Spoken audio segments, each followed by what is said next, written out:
আসসালামু আলাইকুম রহমতুল্লাহ। সকলকে এফএম ইসলামিক টিভিতে স্বাগতম। আশা করি আল্লাহ তাআলার অশেষ রহমত এবং দয়ায় সকলে সুস্থ এবং ভালো আছেন ইনশাআল্লাহ। আজকে আমরা আলোচনা করব মানুষ মৃত্যুর পরে যে পুনরায় জীবিত হবেন বা আল্লাহ রাব্বুল আলামিন যে আমাদেরকে পুনরায় আবার জীবিত করবেন, এই বিষয়ে যে সমস্ত ব্যক্তিবর্গ এটাকে অস্বীকার করেন বা আমরা অনেক মুসলিম আছি যে আল্লাহ তাআলা কিভাবে আমাদের মৃত্যুর পরে আবার পুনরুত্থান ঘটাইবেন, এই বিষয়ে অনেক সময় সন্দেহ পোষণ করি। সেই ব্যাপারে আল্লাহ রাব্বুল আলামিন সূরা হজ্জের 5 নম্বর আয়াতে এটার খোলাসা আপনি করে দিয়েছেন। আল্লাহ রাব্বুল আলামিন আপনার আমার জন্য, আমি চেষ্টা করব এই আয়াত থেকে তাফসির সহকারে, তাফসিরে জালালাইন থেকে আপনাকে বোঝানোর জন্য যে আল্লাহ রাব্বুল আলামিন কিভাবে আপনাকে এবং আমাকে মৃত্যুর পর আবার পুনরায় জীবিত করবেন। আল্লাহ রাব্বুল আলামিন সূরা হজ্জের 5 নম্বর আয়াতে ঘোষণা করেন, ইয়া আইয়ুহান নাস ইন কুনতুম ফি রাইবিন, রাইব বলতে শাক্কিন মিনাল বাতি ফা ইন্নামা খালাকনাকুম। আল্লাহ রাব্বুল আলামিন বলেন, হে লোক সকল, যদি তোমরা পুনরুত্থানের ব্যাপারে, পুনরায় যে আমি তোমাদেরকে জীবিত করব এই ব্যাপারে যদি সন্দেহ পোষণ করে থাকো, ফা ইন্না খালাকনাকুম আই আসলাকুম আদম, তাহলে জেনে রেখো আমি তোমাকে সৃষ্টি করেছি, তোমার মূল কে আদম, অর্থাৎ আদম আলাইহিস সালাম থেকে তোমাদেরকে সৃষ্টি করেছে। তারপর কেমনে সৃষ্টি করেছে? আদম আলাইহিস সালামকে কিন্তু আমাদের পূর্বে সৃষ্টি করা হয়েছে, সর্বপ্রথম মানুষ হিসেবে আদম আলাইহিস সালামকে সৃষ্টি করেছে। তারপরে আদম আলাইহিস সালামের পরে আমরা এবং আমি এবং আপনারা কিভাবে দুনিয়াতে আসলাম, এই ঘোষণা আল্লাহ রাব্বুল আলামিন কুরআন কারীমের ভিতরে স্পষ্টভাবে দিয়েছেন। মিন তুরাবি, আদম আলাইহিস সালামকে সৃষ্টি করা হয়েছিল মাটি থেকে। সুম্মা, অতঃপর খলাকনা যুররিয়াতান মিন নুতফাতি, আপনাকে এবং আমাকে সৃষ্টি করা হয়েছে এক নুতফা থেকে, নাপাক একটা পানি থেকে। সুম্মা মিন আলাকাতি, অতঃপর এই নাপাক পানিটাকে আল্লাহ রাব্বুল আলামিন আলাকে পরিপূর্ণ করেছেন। আলাক কি জিনিস?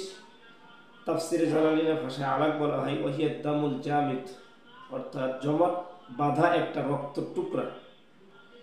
সুম্মা মিন মুদগাতি, মুদগাতি, অতঃপর ওটাকে আল্লাহ রাব্বুল আলামিন একটা মাংসের টুকরায় পরিণত করেছে। মুদগাতিন বলতে ওয়াহিয়া তাফসিরে ভাষায় বলা হয় লাহমাতুন কাদার মা ইউমদাউ, চিবানোর পরে, মানুষের চিবানোর পরে যে মাংসের টুকরা মনে হয়, এরকম একটা টুকরা আল্লাহ রাব্বুল আলামিন সর্বপ্রথম নাপাক পানি থেকে তৈরি করেছে। আচ্ছা, তারপর আল্লাহ রাব্বুল আলামিন আমাকে এবং আপনাকে মুখাল্লাকাতিন, মুখাল্লাকা বলতে তাফসিরের ভাষায় মুসাওওয়ারাতিন তাম্মাতিল খালকি, অর্থাৎ মানুষের পূর্ণ একটা আকৃতি আল্লাহ রাব্বুল আলামিন তারপরে দিয়েছে। ওয়া গায়রা মুখাল্লাকাতিন, এবং তারপরে আল্লাহ রাব্বুল আলামিন যাকে চেয়েছেন তাকে অসম্পূর্ণ আকৃতি ধারণ করেছেন। অর্থাৎ তার মানে আল্লাহ রাব্বুল আলামিন যাকে চেয়েছেন তাকে পরিপূর্ণ আকৃতি দিয়ে পৃথিবীতে পাঠিয়েছেন, এবং যাকে ইচ্ছা করেন নাই পরিপূর্ণ আকৃতি দেওয়ার, তাকে আল্লাহ রাব্বুল আলামিন পরিপূর্ণ আকৃতি দেন নাই। অর্থাৎ গয়রে মুখাল্লাকা অর্থ গয়রে তাম্মাতিল খালকি, অর্থাৎ পরিপূর্ণ তাকে সৃষ্টি করা হয়নি, অথবা তার অনেক অঙ্গ প্রত্যঙ্গ আল্লাহ রাব্বুল আলামিন অকেজ অবস্থায় পৃথিবীতে পাঠিয়েছেন। কেন এই কাজটি করেছেন? লিনুবাইয়িনা লাকুম, আল্লাহ রাব্বুল আলামিন বলেন এই কাজগুলো আমি তোমাদেরকে এই জন্য বললাম যাতে তোমরা এই স্পষ্ট এইটা প্রমাণ পাও। কেমনে? কামালা কুদরাতিনা লিতাস্তাদিল্লু বিহা ফি ইবতিদাইল খালকি আলা ইয়াদাতিহি, অর্থাৎ আল্লাহ রাব্বুল আলামিন এটা কেন বললেন? এটা বলার উদ্দেশ্য হলো যাতে মানুষেরা সৃষ্টির সূচনা দ্বারা তাকে পুনরুত্থানের ব্যাপারে প্রমাণ গ্রহণ করতে পারে। ওয়া নুকিরু ফিল আরহামি মা নাশাউ ইলা আজালিন মুসাম্মা, অতঃপর আল্লাহ রাব্বুল আলামিন ঘোষণা করেন আমি তারপর তোমাদেরকে যতদিন ইচ্ছা করেছি মায়ের গর্ভে রেখেছি। মুসাম্মা অর্থ ওয়াক্ত খুরুজহি, পূর্বে, অর্থাৎ বের করার পূর্ব পর্যন্ত আমি তোমাকে তোমার মায়ের গর্ভে রেখেছি। সুম্মা নুখরিজুকুম, অতঃপর তোমাদেরকে আমি পৃথিবীর বুকে বাহির করেছি। মিন বুতুনি উম্মাহাতিকুম, তোমার মায়ের পেট থেকে। কি অবস্থায়? তিফলান বিমানা আতফালান, অর্থাৎ বাচ্চা শিশু অবস্থায় তোমাকে তোমার মায়ের গর্ভ থেকে বাহির করেছি। সুম্মা নুআম্মিরুকুম, অতঃপর তোমাদেরকে জীবন দান করেছি। লিতাবলুগু আশুদ্দাকুম, যাতে করে তোমরা যৌবনে উপস্থিত হতে পারো। আইল কামালা ওয়াল কুওয়াতা ওয়া হুয়া মা বাইনা 30 ইলাল 40 সানা, সেটা হলো গিয়ে 30 থেকে 40 বছরের মাঝামাঝি বয়স পর্যন্ত মানুষ পরিপূর্ণ যুবকে পরিপূর্ণ হওয়া পর্যন্ত তোমাদেরকে মুহলত দিয়েছি।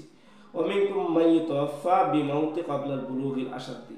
আবার আল্লাহ রাব্বুল আলামিন এটাও স্মরণ করিয়ে দিলেন, অনেককে আমি আবার এই 30 থেকে 40 বছর পর্যন্ত পৌঁছার পূর্বেই তাকে আবার মৃত্যু ঘটিয়েছি। ওয়ামিনকুম মাই ইউরাদ্দু ইলা আরযাল উমর, এবং তোমাদের মধ্যে থেকে কাউকে কাউকে আমি প্রত্যাবিত করেছি একবারে হীনতম বয়সে। আল্লাহ রাব্বুল আলামিন আমাদের মধ্যে থেকে কাউকে কাউকে একদম বয়সের শেষ প্রান্তে পর্যন্ত পৌঁছায় দেন। লিকাইলা ইয়ালামু মিন বাদি ইলমিন শাইআন, যাতে করে ওই বয়স পর্যন্ত পৌঁছার কারণে সে যা আগে এলেম জ্ঞান হাসিল করেছিল এটা যেন ভুলে যায়, এটা যেন সে ভুলে যায়, এই বয়স পর্যন্ত পৌঁছায় দেয়। অর্থাৎ মানুষ যখন বয়স হয়ে যায় তখন মানুষের ভোলা মনতা সৃষ্টি হয়ে যায়, তখন মানুষ ভুলে যায়, ভোলার অভ্যাসটা বেড়ে যায়। আল্লাহ রাব্বুল আলামিন কাউকে কাউকে ওই পর্যন্ত পৌঁছায় দেন। তো হযরত ইকরামা রাদিয়াল্লাহু তাআলা আনহু বলেন, যদি কোনো বান্দা নিয়মিত কোরআন তেলাওয়াত করে তাহলে আল্লাহ রাব্বুল আলামিন কখনো শেষ বয়সেও মানুষের এই অভ্যাসটা রাখবে না যে সে ভুলে যাবে, এরকমটা তার ক্ষেত্রে কখনোই হবে না।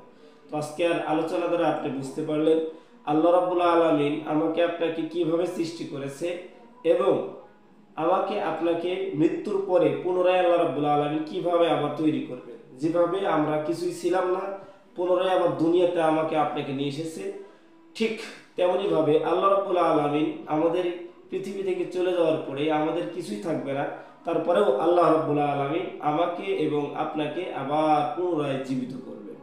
যেমনি ভাবে কিছুই ছিলাম না আবার এসেছি, তেমনি ভাবে আবার কিছু থাকবো না, আল্লাহ রাব্বুল আলামিন আবার তৈরি করবেন। তো আশা করি বিষয়টি সুন্দরভাবে বুঝতে পেরেছেন।